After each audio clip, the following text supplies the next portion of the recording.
I want to be clear about something before I tell this story. I did not do anything heroic. I was sitting in a chair. I was drinking coffee that had gone cold 40 minutes before I noticed, and I was listening to a corridor of empty space produce exactly the sounds that empty space always produces, which is to say none at all, punctuated occasionally by the rhythmic chirp of a relay buoy, confirming that it was still alive and still doing its job, and still very much alone out there on the rim of the Kellen corridor. That is what my job is. Listening. Earth Listening Facility 7.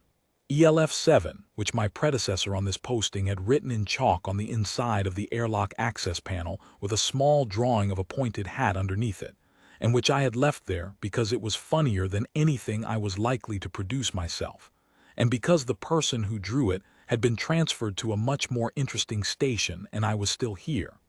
That about covers the posting. The Kellen corridor is not glamorous space.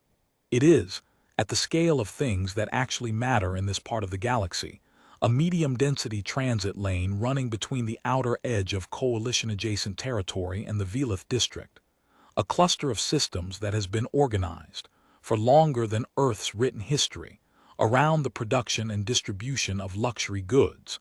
If you want mineral thread fabric from the Veleth looms, if you want cold-pressed vacuum oils for the joints of your personal defense drones, if you want any of the 17 specific varieties of cured sea creature delicacy that the Veleth District exports to the upper tiers of 3 different galactic powers, you move them through the Kellen corridor. Earth moves things through there too, mostly in the form of patrol vessels doing scheduled transits and listening posts doing nothing in particular. We are not, in the way that the Veleth District would define the term, important. We are not a luxury producer. We are not a coalition affiliate. We maintain a presence in the corridor because the corridor is a transit lane, and transit lanes have a way of being useful in ways that nobody can quite predict in advance. And Earth has been doing this long enough to have opinions about that particular truth. The Veleth District, in my experience of its communications traffic and its vessel transponder logs, does not think about Earth at all. Not in the way that one thinks about something and decides to disregard it, more in the way that one does not think about the pipes in the wall of a room one is sitting in. The pipes are there. They do something. The room functions. One focuses on the room. I had been on ELF 7 for 14 months. I had filed in that time 31 standard corridor traffic reports, 4 meteorological anomaly flags, 1 genuine emergency declaration that turned out to be a relay buoy that had partially re-entered a small moon's gravity well and was singing its distress chirp at an unusual frequency, and 0 actual distress calls from anything with a crew aboard it and a problem. Then the Veleth District supply freighter Veleth's margin mistyped 2 digits in its jump beacon coordinate string, and things got slightly more interesting. I say slightly. I have to be careful about that word. The crew of the Veleth's margin would probably use a different one. The signal came in on the passive receive array at 3:47 station time, which is the hour at which human beings are least well suited to receiving signals that require immediate decisions. I was awake because I was always awake at 3:47. I had, somewhere in my second month on ELF 7, lost the ability to sleep between 200 and 600, which is a common enough side effect of single-operator listening post duty that it has a formal name in the Earth Colonial Medical Index, and a recommended treatment that amounts to get yourself posted somewhere with more people. I had not done this. Instead, I drank cold coffee and listened to nothing, and on this particular morning I was doing exactly that when the passive array produced a sound. The sound was, technically, an automated distress beacon, jump beacon format, which is the standard the Veleth District Supply Authority uses for cargo-class vessels in their outer run. I recognized the format in approximately the time it took me to set down my mug. I did not recognize anything else about the signal, which was my first indicator that something was off. Jump beacon distress pings in the Veleth District Standard are coded with a destination sector tag. They are not omnidirectional broadcasts. They are aimed things, pointed like a finger at whoever you want to receive them, and the recipient's sector code is in the header so that the relay network knows where to forward them and everyone else knows to treat them as not their business. I checked the header. The destination sector tag said Earth Kellen Outpost Relay 7, which is the official designation of the buoy that my station maintains at the corridor's outer rim, which is, in the Veleth District's logistics and emergency routing tables, an Earth asset, which means they had not, in any deliberate sense of the phrase, intended to call us. I looked at the header for a while. I looked at the signal strength, which was consistent with a source approximately 4.7 light hours from my position. I looked at the corridor traffic map, which showed one Veleth District supply freighter, transponder registered as Veleth's margin, sitting at a position that was approximately 4.7 light hours from my position, and rather substantially not where it was supposed to be. I looked at the coordinate string in the beacon header. The intended recipient sector code was, I eventually determined, the Veleth District Rapid Response Authority's home station, located in the Veleth inner cluster. The code that had actually been entered differed from that address by 2 characters, a transposition, in positions 11 and 12 of the 20-character sector string. Instead of the sequence that would have aimed the beacon at the Veleth District's own emergency fleet, whoever had keyed the string had entered a sequence that pointed it at the rim relay network of the Kellen corridor, which is to say they had pointed it at me. 2 digits, 11 and 12 of 20. If you have ever argued that details don't matter, I would encourage you to consider the Veleth's margins morning. I sat with all of that for about 30 seconds. Then I queued up the signal content. It was bad. The beacon format includes a vessel status block, a compressed automated transmission that covers hull integrity, crew status, power plant readings, and a short free text field that ship's officers can use to add context.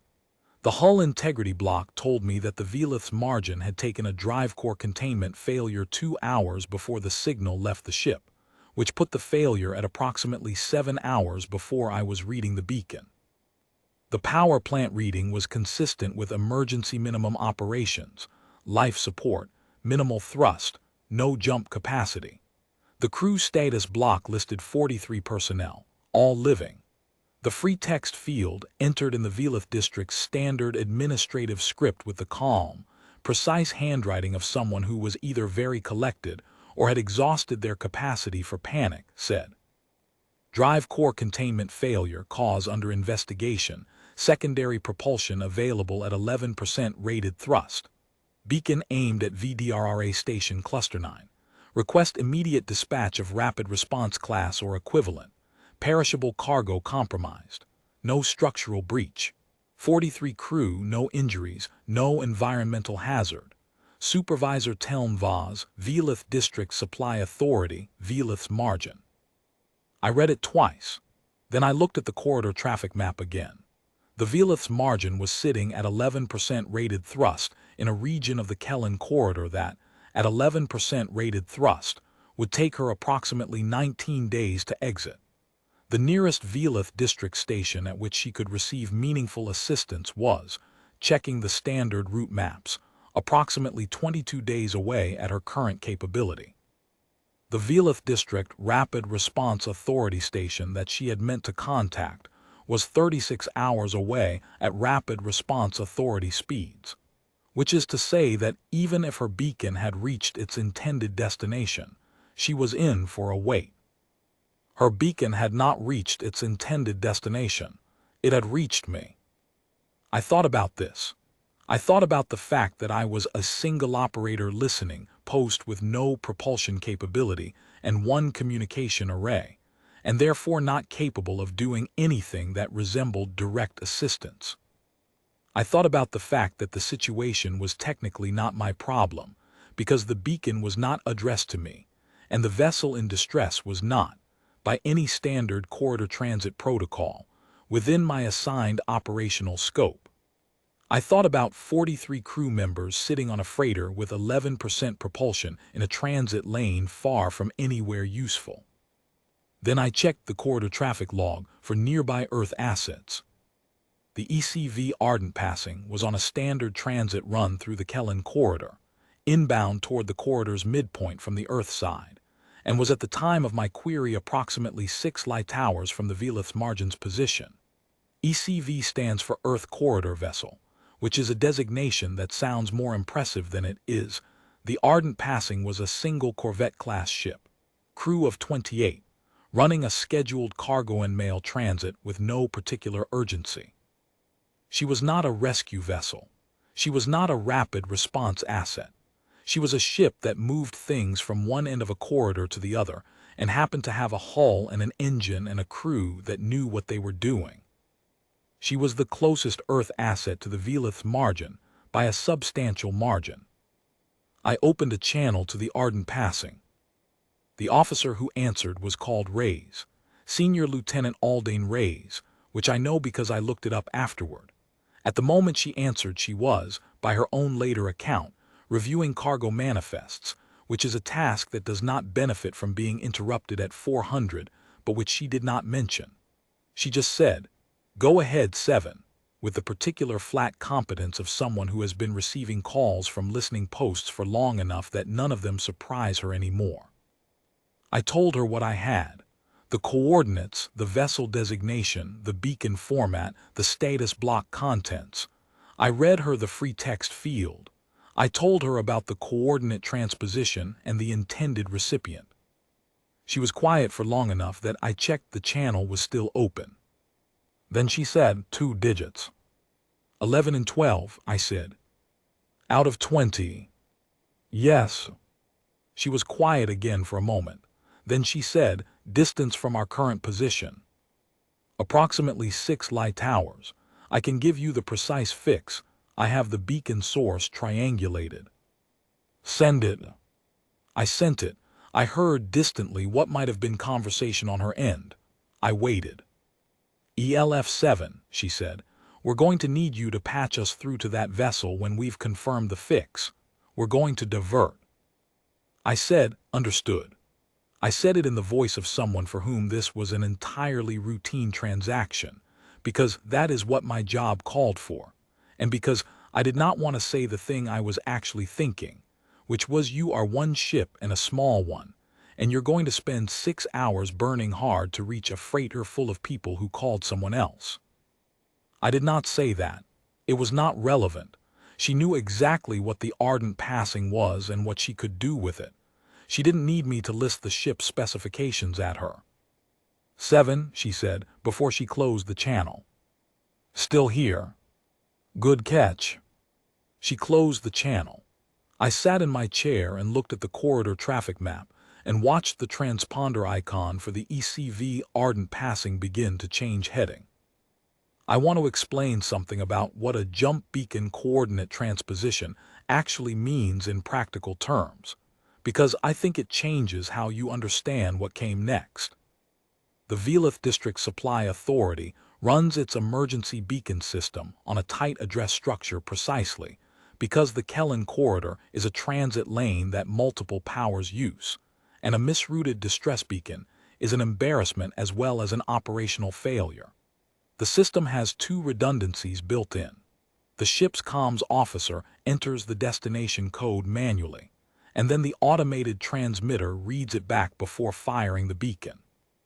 The readback confirmation takes approximately 3 seconds, and it presents the destination sector name on the officer's console in plain language so they can see, with their own eyes, that the beacon is aimed where they think it is aimed. Supervisor Telmvaz's freighter had its beacon aim at the Veleth District Rapid Response Authority's Cluster 9 station. The readback confirmation showed, in plain language, the name of that station. The officer confirmed the send. What I can tell you, because I pulled the signal metadata and did the reconstruction afterward, is that the transposition occurred during a momentary power fluctuation that hit the comms console between the readback completion and the actual transmission. The console reinitialized the destination field during that half-second, pulling the value from a corrupted buffer rather than the confirmed entry, and fired the beacon at the new address before the officer's confirmation had time to register as stale. The officer saw the right name on the screen. The beacon went somewhere else. 2 characters, half a second, a power fluctuation no larger than what a coffee maker draws when its heating element clicks on. I have thought about that a great deal. I think about it every time someone tells me that a system has redundancies, and therefore the edge cases are handled. The edge cases are not always handled. They are handled most of the time, which is a different statement, and the gap between those two statements is where mornings like the Veleth's margins live. The 6 hours between the Ardent Passing's divert and her arrival were mine to fill with the relay function, which meant I was the communications link between the approaching corvette and the stricken freighter for the duration of the approach. This involved a great deal of technical exchange that I will spare you: power readings, containment logs, vector corrections, as the Ardent Passing's navigation team worked out the precise intercept. But it also involved 2 conversations that I did not expect. The first was with the Ardent Passing's engineering officer, a person named Chakravorty, who called me about 40 minutes into the approach to ask whether my array could improve on my original triangulation of the Veleth's margin's position, since the freighter's own transponder was producing a slightly irregular signal that he suspected was related to the power system's instability. I ran the triangulation again with a longer baseline and gave him a tighter fix. He thanked me in the absent, focused way of someone who is already thinking about the next problem. That was the entirety of our conversation, and I found it entirely satisfactory. The second was with the Veleth's margin. About 2 hours after the divert, I received an incoming channel request from the freighter. I opened it. The voice on the other end was not Supervisor Teln Vaz. It was a younger voice, with the slightly breathless quality of someone who has been awake for a very long time working on something difficult and is now briefly at liberty to think about something else. The voice identified itself as Comms Officer Sarathnel, and it said, without preamble, "ELF-7, we are reading an Earth vessel on approach to our position. Can you confirm?" I confirmed it. I gave the Ardent Passing's designation and her estimated time of arrival. I gave Sarathnel the name of the officer commanding, and the fact that the Ardent Passing had diverted from a scheduled transit run specifically to respond to the beacon. There was a silence of the kind that is wait. "The beacon," Sarathnel said carefully, "was aimed at VDRRA Cluster 9. Your destination string had a transposition in positions 11 and 12, I said. The beacon reached ELF-7's relay instead. I forwarded it to the nearest available asset." Another silence. "How far is Cluster 9 from our position?" Sarathnel said. Not a question exactly. More like someone reading a map and confirming that what they are seeing is what they think they are seeing. "Approximately 34 hours at Rapid Response Authority operating speeds." "And the Earth vessel?" 6 hours away when she diverted. She is currently approximately 4 hours out. A very long silence. "I see," said Sarathnel, and then, "Does Supervisor Teln Vaz know?" "I have not been in direct contact with the supervisor. This channel was opened by your end." "Yes," a pause. "I will inform her. Thank you, ELF-7." The channel closed. I thought about what was happening on the Veleth's margin in the hours after that conversation. 43 crew members on a freighter with a failed drive core and 8% effective thrust. Not 11, because the calibration was off, though they did not yet know that, and a containment that had been holding for 9 hours since the failure. A containment can hold for 9 hours and then continue to hold, which is the outcome everyone wants. A containment can also hold for 9 hours and then stop holding, which is the other kind of outcome. And in the corridor between those two possibilities is where the crew of the Veleth's margin had been living since the failure occurred. 34 hours is a long corridor to sit in. 4 hours is shorter. I do not know what Supervisor Telmvaz said when Sarathnel informed her that the beacon had gone to the wrong address, and the ship coming to help them was an Earth corridor vessel with a crew of 28 that had been running cargo manifests at 400 and was now burning hard in their direction. I do not know, because that conversation was internal to the Veleth's margin and not something I was relaying. I know only that 2 hours later, when the Ardent passing was close enough for direct comms and Reyes opened the first formal channel, Supervisor Telmvaz answered it herself. The Ardent passing reached the Veleth's margin in 6 hours and 22 minutes, which is about what you'd expect from a cold divert with a full burn. I know the exact time because I logged it. I was still awake when she arrived. I was still awake because I was patching communications between the Ardent passing and the Veleth's margin throughout the approach, acting as a relay since the freighter's damaged power systems were producing variable signal strength and ELF-7's array was positioned to compensate for it. That meant I heard the first contact. The Ardent passing's officer, Reyes, opened the channel to the Veleth's margin approximately 20 minutes before visual intercept, which is standard procedure for an approach to a vessel in distress. She gave the Ardent passing's designation, her own name, and the fact that they had diverted from a scheduled transit in response to the vessel's distress beacon. There was a pause on the Veleth's margin's end, a longer one than I expected. Then a voice I hadn't heard before said, in the Veleth District's standard trade language, which uses a particular register for official communications that I can only describe as administratively precise. This is Supervisor Telmvaz of the Veleth District Supply Authority. Could you please repeat your vessel designation? Reyes said, Earth Corridor Vessel Ardent Passing, ECV designation. We have your distress beacon and we're on approach. Can you give me a current status on your drive core containment? Another pause, longer. Earth Corridor Vessel, Telmvaz said. Not a question. Just the words repeated in a tone that I can only describe as the vocal equivalent of a person looking at a piece of paper that says one thing and a window that shows another, and trying to determine which one is wrong.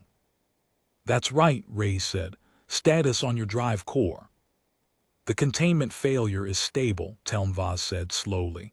We have it isolated. The core is offline. We are running on auxiliary. A pause. Lieutenant Reyes, may I ask, we aim the distress beacon at the Veleth District Rapid Response Authority. Your beacon came to us, Reyes said. Coordinate discrepancy in the destination string. Earth Listening Post ELF-7 caught the beacon on the corridor relay and forwarded it to us. We're the nearest available asset. I was relaying this through my array, which meant I was also listening to every word of it, which is a thing I am technically obligated to do as part of the relay function, and which I would have done regardless. I heard Telmvaz absorb this information. A coordinate discrepancy, she said. 2 characters in the destination string, Reyes said. Your intended recipient didn't get the call. We did. I see. Another pause, then. What is the Ardent Passing's class and complement?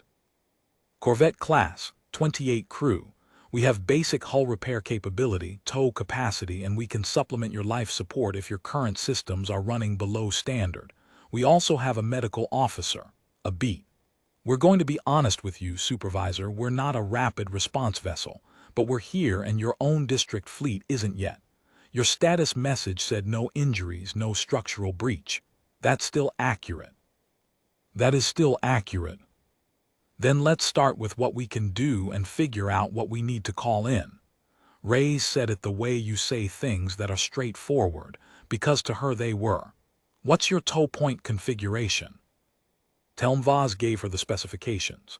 She gave them in the same administratively precise register she had been using throughout, but there was something different underneath it. I have listened to a great many communications in my time on ELF-7, and I have developed, through sheer volume of exposure, something of a sensitivity to what people are not saying. What Telmvaz was not saying was, I aimed this call at someone else and you came anyway, and I do not entirely know what to do with that. She did not say it. She gave the tow point specifications, and then she gave the drive core isolation log, and then she gave Reyes everything she needed, clearly and completely, because she was a competent administrator in a difficult situation, and the conversation in front of her required competence regardless of who was on the other end. I respected that. I did not say so. I kept relaying. The Ardent Passing spent 9 hours on station before the tow began. I know what happened during those 9 hours because I kept the relay channel open, and because Reyes' crew filed a standard operational report that I received a copy of as the originating listening post. The Ardent Passing's engineering team did a full assessment of the drive core containment, confirmed the isolation was sound, and identified 2 points where the emergency sealing had been adequate but would benefit from reinforcement. They reinforced them. This took 3 hours and required the Ardent Passing's chief engineer, one of her technicians, and the Veleth Margin's own drive section crew working in coordination. A collaboration that the operational report describes in one line as * joint assessment completed, reinforcement installed per standard containment protocol, but which I suspect involved a substantial amount of working in close quarters with people who did not share a first language, pointing at things, and arriving at solutions through the universal language of * no, the other fitting, that one, yes. They also did an assessment of the secondary propulsion system and found the calibration issue in the thrust vectoring that had reduced the Veleth Margin's actual capability from the stated 11% to something closer to 8%. They recalibrated it. The effective thrust output afterward was closer to 13%. 13% is still not enough to exit the Kellen corridor in a reasonable time, but it is better than 8%. And the difference between 8 and 13 meant that, when the tow line was rigged and the Ardent Passing began to pull, the Veleth's Margin was contributing something to the transit rather than simply being dragged. There is a thing that happens during 9 hours on station between a vessel in distress and a vessel that has come to help, which does not appear in operational reports because operational reports cover what happened, not what was said between the times when things happened.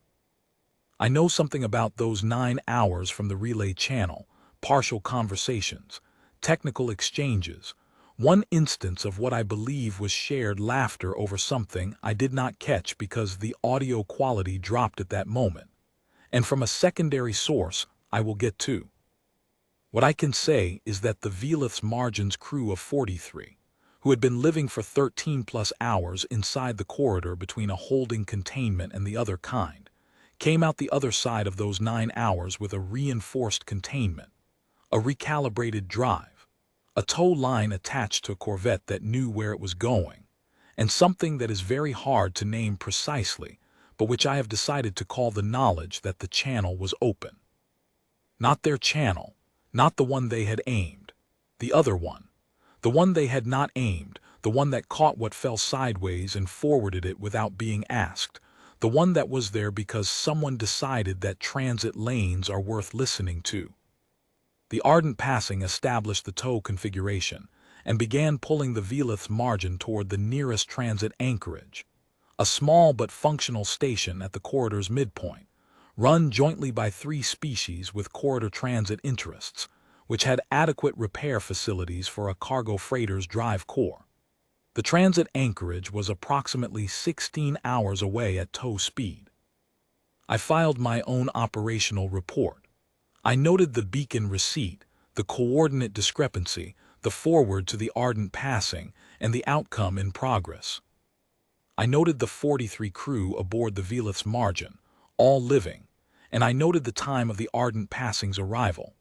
I noted that the intended recipient of the distress beacon, the Veleth District Rapid Response Authority, had not, as of my report filing, been notified of the incident, since it was unclear to me whether that was my responsibility or the Veleth Margin's, and I put a flag on the question for someone with more authority over it than I had. Then I drank the least cold coffee I had managed to produce in the last 8 hours, and I went back to listening to the corridor. The Veleth District Rapid Response Authority arrived 29 hours after the Ardent passing had established the tow. By that point, the Veleth's margin was berthed at the transit anchorage, the drive core repair was underway, and the Ardent passing had resumed her scheduled transit run approximately 18 hours behind her original timeline. Her cargo, which included, I noted from the manifest she had filed at the anchorage, a rather dull collection of administrative supplies and one large crate marked as asterisk calibration equipment, precision, was delivered late to the Midpoint Station's receiving office, and I imagine the receiving office was neither surprised nor particularly exercised about it, because late deliveries are part of the texture of corridor transit and everyone knows it. The Rapid Response Authority arrived in the form of 2 vessels, a designated rescue tender and a heavier support ship designed for exactly the kind of drive core work that the Veleth's margin needed. They were, by any reasonable measure, better equipped for the situation than the Ardent passing had been. They were also 29 hours behind the situation, and when they arrived at the transit anchorage and made contact with Supervisor Telmvaz, they found her in the anchorage's repair office reviewing the work log with the facility's chief engineer. And the conversation they walked into was one about scheduling the secondary propulsion recalibration to happen in parallel with the drive core work to reduce overall repair time. The Rapid Response Tender's operations officer filed a report with the Veleth District Supply Authority about the incident. I received a copy because the incident had originated with a beacon that passed through my relay. In the report, the operations officer noted that upon arrival, the vessel's crew was confirmed uninjured. The drive core containment had been secured by a third party prior to VDRRA arrival, and a tow to the repair anchorage had been completed prior to VDRRA arrival.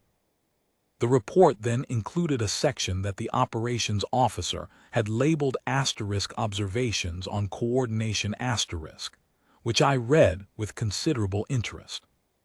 The section noted that the distress beacon had been misrouted as a result of a technical failure in the transmission system and had been received by an Earth listening facility rather than the intended VDRRA emergency channel.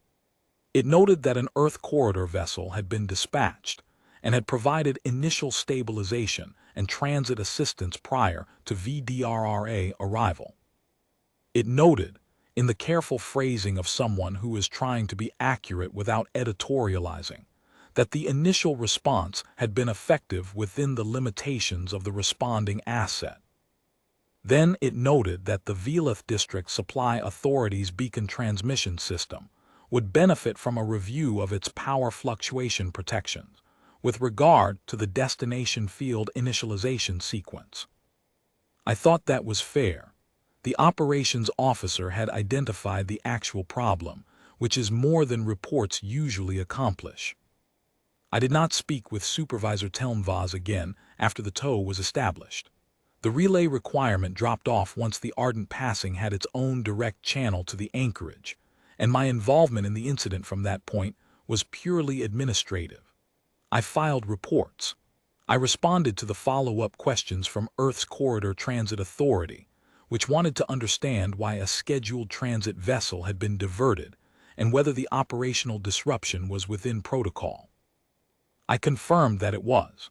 I confirmed that the distress beacon had been legitimately received by my facility and that the forward to the nearest available Earth asset was standard corridor emergency procedure under Earth Colonial Transit Regulation 7 Alpha, which covers the relay of received distress signals regardless of the signal's intended recipient. 7 Alpha is not a famous regulation. It does not have a great deal of drama attached to it. It says, in the flat language of transit law, that if a listening facility receives a distress signal on its array, regardless of origin or intended recipient, it is obligated to assess the situation and forward the signal to the nearest available Earth asset if the situation warrants a response. The regulation does not ask whether the call was meant for you.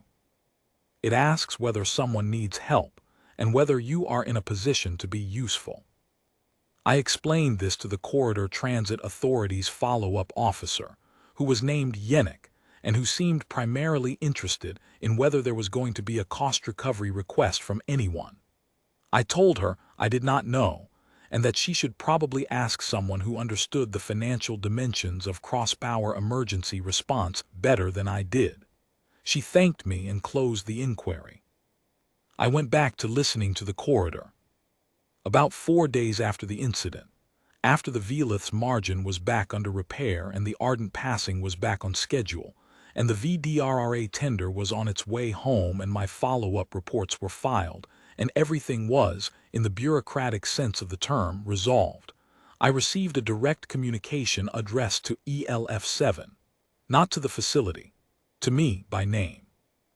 Comms Specialist Petra Vaz, which is my name, and which is not a name that appears in the corridor traffic logs or the incident report headers in any prominent way. Someone had looked it up. The communication was from Supervisor Telm Vaz of the Veleth District Supply Authority. It was brief. It was written in the same administratively precise register she used on the channel, and it said, Specialist Vaz, I understand that the distress signal from the Veleth's margin was received by your facility as a result of a transmission error, and that your decision to forward it to the Earth Corridor vessel Ardent passing was made under standard relay protocol. I wanted to note that the outcome for my crew was satisfactory, and that the decision appeared to have been the correct one given the circumstances. I also wanted to note that I am aware the signal was not intended for your facility or for Earth assets, and that you acted on it regardless. I do not have a formal framework for the thing I am trying to say, but I wanted to say it. Supervisor Telm Vaz, Veleth District Supply Authority. I read it several times. I thought about what she was navigating. The Veleth District is, in the way of most luxury-producing polities, accustomed to a very specific kind of response when it sends a distress call. A response from its own infrastructure, its own fleet, its own contracted assets, all of which move in very predictable ways and arrive with the right paperwork and the right procedural history, and the right understanding of what the Veleth District expects from those who help it. The Veleth District does not, in the ordinary run of things, need Earth. It does not, in the ordinary run of things, think about Earth at all. Earth is a transit presence in the Kellen corridor. Earth moves things from one end to the other. Earth listens. 2 digits, 11 and 12 of 20, and then Earth, apparently, did something other than listen. She did not have a formal framework for it. That was the honest thing to admit, and she had admitted it, and I found that I respected it considerably more than I would have respected a formal thank you note composed by someone who understood exactly what had happened and had processed it cleanly. She had not processed it cleanly. It was sitting at an angle to her categories, and she was telling me so, and that is a harder thing to do than to say the polished version of it, and she had done it anyway. I thought about how to reply for a long time. The honest answer was that I had done almost nothing. I had read a beacon, checked a traffic map, and opened a channel. The Ardent Passing had done the actual work, and the Ardent Passing's crew would receive, I was certain, no communication from Supervisor Telm Vaz, because their names were further down in the incident report and harder to find, and also because the thing she was trying to say was specifically about the listening post end of it, about someone hearing a call that was not aimed at them. I am still not entirely sure she was wrong to address it that way. I wrote back, Supervisor Telm Vaz, the beacon came in on a standard corridor relay. The forward was protocol. The Ardent Passing did the hard part. Glad your crew is well. Specialist Vaz, ELF7. I kept it short because I did not have more to add and because I am not, as a general rule, good at being on the receiving end of gratitude that I find imprecise. The imprecision was not her fault. The situation did not have clean edges. I read the signal. I forwarded it. The right ship was close enough. Those are facts, and I put them in the reply and I left it there. There is a technical review underway in the Veleth District Supply Authority's Maintenance and Operations Division, addressing the power fluctuation vulnerability in the beacon transmission system's destination field initialization. I know this because the review board included ELF7's incident report in their reference documentation, which means I received a copy of the review summary. The summary is 12 pages long and contains, in Section 4, a subsection titled Contributing Factor, Destination Field Reinitialization on Power Interrupt, which is 6 pages of technical analysis resulting in a recommendation for a hardware change to the beacon transmitters on all Veleth District supply class vessels.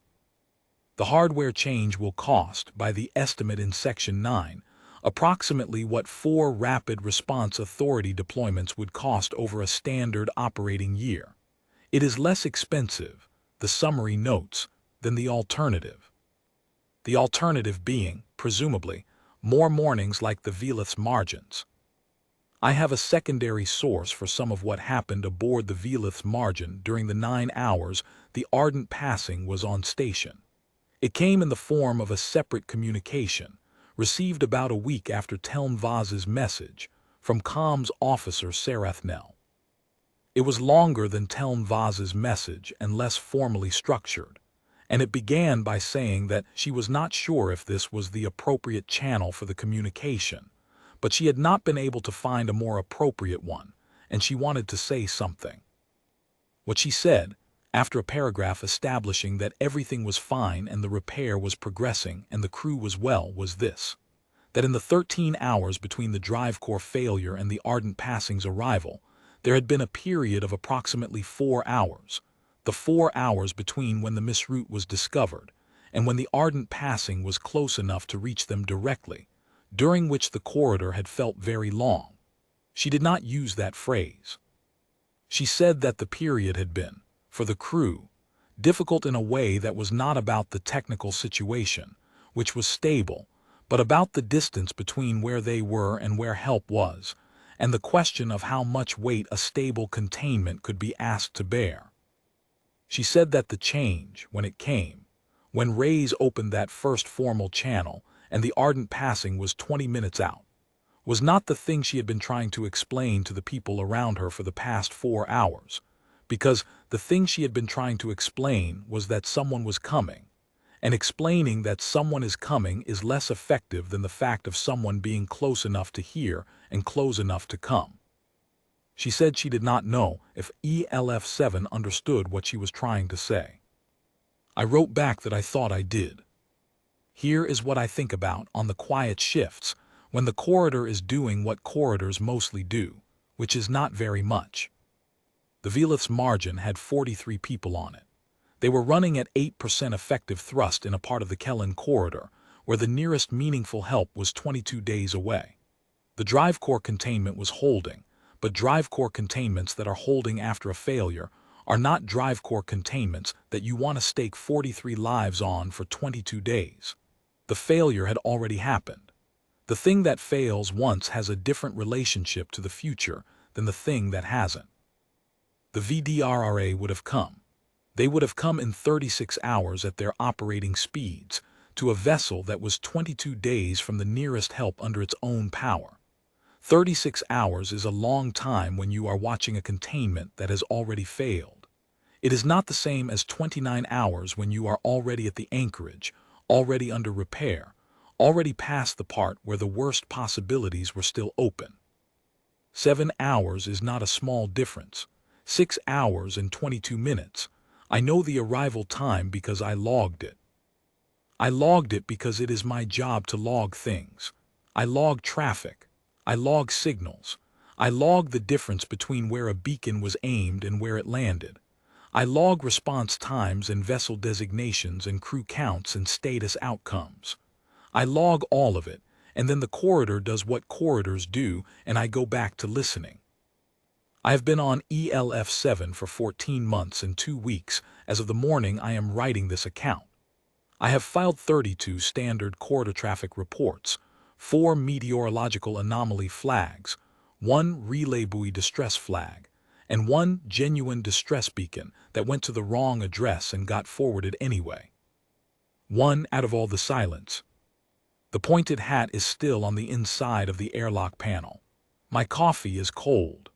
The relay buoy is chirping at its usual interval, alive and attentive out on the rim, reporting nothing except its own continued existence, which is, it turns out, a useful thing to report.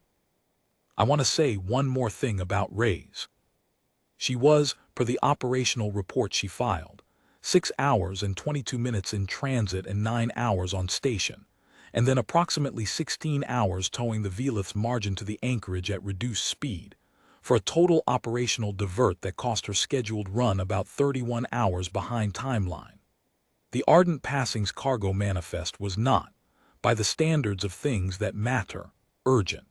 Administrative supplies and 1 crate of precision calibration equipment. No one was waiting at the midpoint station with particular urgency. The cargo arrived 31 hours late. The Veleth's margin arrived at an anchorage where her crew could eat a hot meal in a facility that was not running on emergency power, and where the drive core repair could begin in the morning. Ray's report is very dry.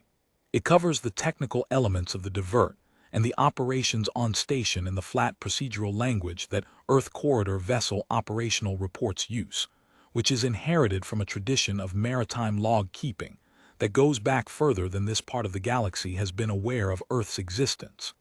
It does not editorialize. It does not say anything about why a scheduled transit corvette diverted to help a supply freighter that had called the wrong number. It does not say anything about 43 crew. It says, distress beacon received via ELF-7 relay forward, nearest available asset, diverted per standard protocol, situation resolved. That is what it says, situation resolved. The report has that phrase in it the way a doctor's discharge note has the words patient stable, not as an understatement exactly, more as a preference for precision over drama. The situation was not simple. The situation was 43 people and a failed containment and a 7-hour difference in arrival time. The situation resolved. I have read that report several times. I keep it in the same archive folder as Supervisor Telmvaz's message and Sarathnel's longer one. They are all short, or shorter than what they are describing. They all say, in their different registers, and for their different reasons, the same thing about what happens when a signal lands somewhere it wasn't aimed. I am going to file my 14th month posting review in 3 days. I will note, in the required asterisk incidents of operational significance asterisk section, the Veleth's margin beacon and its resolution. I will note the coordinate discrepancy and the forward and the arrival time. I will note the outcome. 43 crew, all living, all eventually very late for wherever they were going, none of them in the category of people who didn't make it.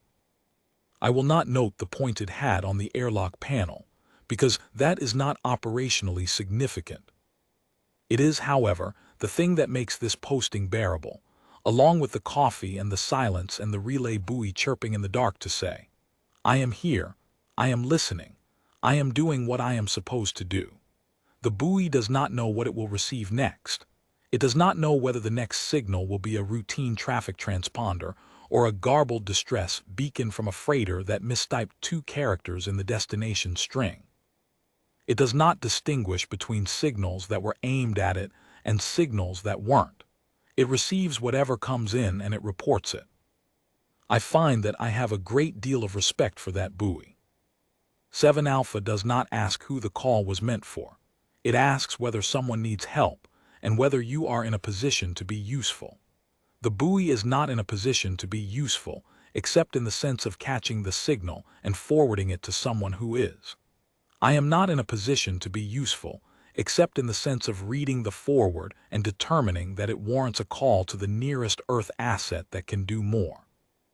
The Ardent Passing is not in a position to do everything that a rapid response tender can do, but she is in a position to be 6 hours closer, and to spend those 6 hours burning hard, and to arrive with 28 crew, who know what they are doing and a quiet willingness to figure out what is needed. Close enough, we're coming. That is what Reyes said to me when she confirmed the divert. I have thought about those 4 words more than I expected to, which is not because they are remarkable words. They are, in fact, exactly the words that the situation called for and no more, but because they contain the entire shape of the thing. Close enough is not a phrase that describes certainty. It does not describe perfection. It describes the gap between where you are and where you need to be, assessed, judged to be manageable, and then set aside in favor of what happens next. The Veleth's margin was not in Earth's sector. The beacon was not aimed at Earth. The coordinate string was off by 2 characters, and the situation was not, by the strict reading of any document, Earth's problem. Close enough is the assessment that sits across the desk from all of that and says, yes, but someone needs help. Yes, but we are the nearest available asset. Yes, but the gap between where we are and where we need to be is manageable if we start now. We're coming. The Veleth District has been out here longer than Earth has been a space-faring species. Its merchant networks predate Earth's written records. Its luxury goods move along trade lanes that were established when humans were still working out which end of a flint to use.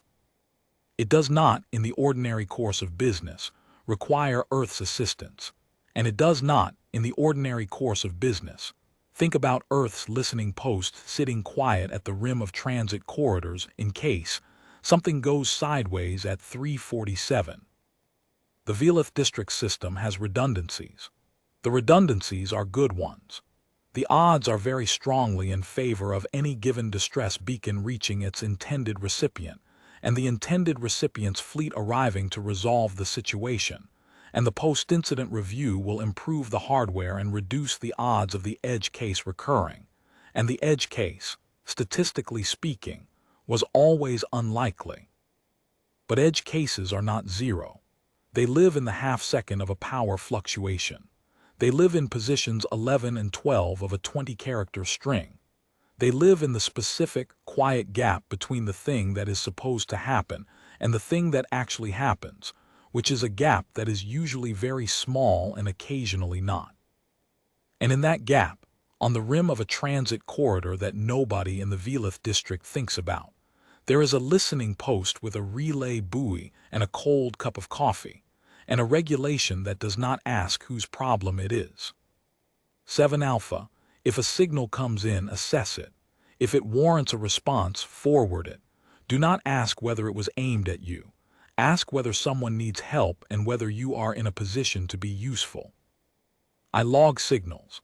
I forward distress beacons. I drink cold coffee at 347 and listen to a corridor produce exactly the sounds that corridors produce, which is to say nothing in particular, punctuated by the relay buoy's confirmation that it is still there. I do this because it is my posting, and because someone has to do it, and because sometimes, in the space of half a second and a power fluctuation and 2 transposed characters, the thing that seemed like nothing turns out to matter. 43 crew, 1 corvette, 6 hours and 22 minutes. The situation resolved. I went back to listening. There is one more thing I want to set down, which I have been putting off because it is the piece that feels the most like overstating, and I have a strong preference for not overstating. During the 9 hours that the Ardent Passing was on station alongside the Veleth's margin, the Ardent Passing's medical officer conducted a check of the freighter's crew. This was not requested. It was offered, through the relay channel, approximately 2 hours after the initial contact, when the engineering teams were deep into the containment assessment, and Reyes had a moment's attention to spare for something other than the technical situation. She offered it in the same flat, procedural register she used for everything else. Her ship had a medical officer. If the Veleth's margin's crew wanted a check done, the offer was there. Telmvaz accepted. The operational report notes this in one line. Medical assessment of Veleth's margin crew conducted. No injuries found. 2 crew members treated for mild stress response symptoms. The operational report does not elaborate on what mild stress response symptoms look like after 13 hours inside a failing containment situation on a vessel with 8% effective thrust in a section of corridor that is 22 days from meaningful help. The report is not in the business of elaborating on that. It notes the treatment and the outcome and moves on. I think about those two crew members sometimes. Not because their situation was extreme. The containment held, the ardent passing arrived, the situation resolved, but because mild stress response symptoms after 13 hours of a specific kind of waiting are the human measurement of what the distance between 34 hours and 6 hours actually means when you convert it from a number into an experience. The number is clean. 7 hours difference. The experience is the 13 hours already elapsed, and the count running forward and the question of how much is left, which the math can answer, but the math is not the thing that answers it in the way that matters. The ardent passing's medical officer did not have to offer. The offer was not in any protocol I can point to. The operational report describes it as *standard welfare assessment during extended on-station operations, which is the kind of language that covers the space between a regulation and a judgment call by describing only the former. The judgment call was raises. She made it the way she made every other decision during those 9 hours, which was without comment, in the course of doing what was in front of her. I have thought about her report a great deal. It is the driest document in my incident archive, and it covers the most. Situation resolved. Everything that happened in the hours between the divert and the resolution is behind those 2 words, and the words do not reach for any of it, because the words are not there to reach. The corridor vessel tradition is like that. You go where the signal is. You do what you can do. You write up what happened in language flat enough that a stranger can read it 10 years later and know exactly what the ship did without knowing anything about what it cost. The ship did its job. The situation resolved. Next assignment. I respect that tradition. I have been a part of it in the small way of a listening post that caught a signal and forwarded it. The buoy caught the signal before I did. The regulation told me what to do with it. Ray's told me she was going when I told her what I had. The chain was short and each link in it did exactly one thing, which was the thing in front of it. That is how it works most of the time. Not heroism, not calculation, just the thing in front of you done. The corridor is quiet tonight. It is often quiet tonight, and it will usually be quiet tonight for the remaining duration of my posting, which is currently scheduled to end in 4 months, after which I will go somewhere with more people, and presumably stop losing sleep between 200 and 600. I have been told that there is a facility in the Veleth Inner Ring that needs a comms specialist with corridor experience, and that the posting involves a staff of 12 and regular supply runs and a cook who is, by all accounts, unusually skilled for the position. I have been told that people sleep there. I believe it. I am looking forward to finding out. But I have 4 months left here first, and I intend to be present for them, which means I intend to be awake at 3:47 listening to a corridor that is almost certainly going to produce nothing of operational significance. That is the job. I was taught a long time ago that the job that mostly produces nothing is not a job where nothing is happening. It is a job where nothing has gone wrong yet, and the distinction is not subtle. The relay buoy at the rim does not stop chirping because nothing is coming. It chirps because it is there, and because it being there is the thing that matters, and because you cannot catch a signal you are not listening for. I have put in a request before I go to have ELF-7's passive receive array sensitivity upgraded. The current array can catch a signal at approximately 6 light hours under favorable conditions. The upgraded array would push that to 8. 2 light hours more of corridor to listen to. 2 more light hours in which a transposed coordinate string or a bounced beacon or any of the other ways a signal can go sideways might find something listening. The request is in the queue. It is not urgent. It is the kind of upgrade that happens when it happens, approved or not approved based on budget considerations I am not part of, installed or not installed based on scheduling that is not mine to manage. I filed it because it seemed like the right thing to file. The buoy is chirping. The corridor is doing what corridors do. Somewhere in the Veleth District, a freighter that was once called the Veleth's Margin is probably back on its route, carrying whatever supply-class freighters carry when they are not carrying a failed containment and 43 crew members in the long corridor between one kind of outcome and the other. The drive core is repaired. The calibration is correct. The beacon transmitter has, I am told by the technical review summary, been updated with a hardware fix that addresses the power fluctuation vulnerability in the destination field initialization. The next beacon the Veleth's Margin fires, should she need to fire one, will reach the Veleth District Rapid Response Authority. It almost certainly will. The fix is a good one. But I will be here in the meantime, and the buoy will be at the rim, and the array will be listening at 6 light towers or, if the request goes through, at 8. Not because we expect anything in particular, not because the Veleth District needs us, or thinks about us, or has us in any routing table that anyone currently alive composed with intention. Because the corridor is a transit lane, and transit lanes have a way of being useful in ways that nobody can quite predict in advance. Because edge cases are not zero. Because 7 Alpha does not ask whose problem it is. I went back to listening,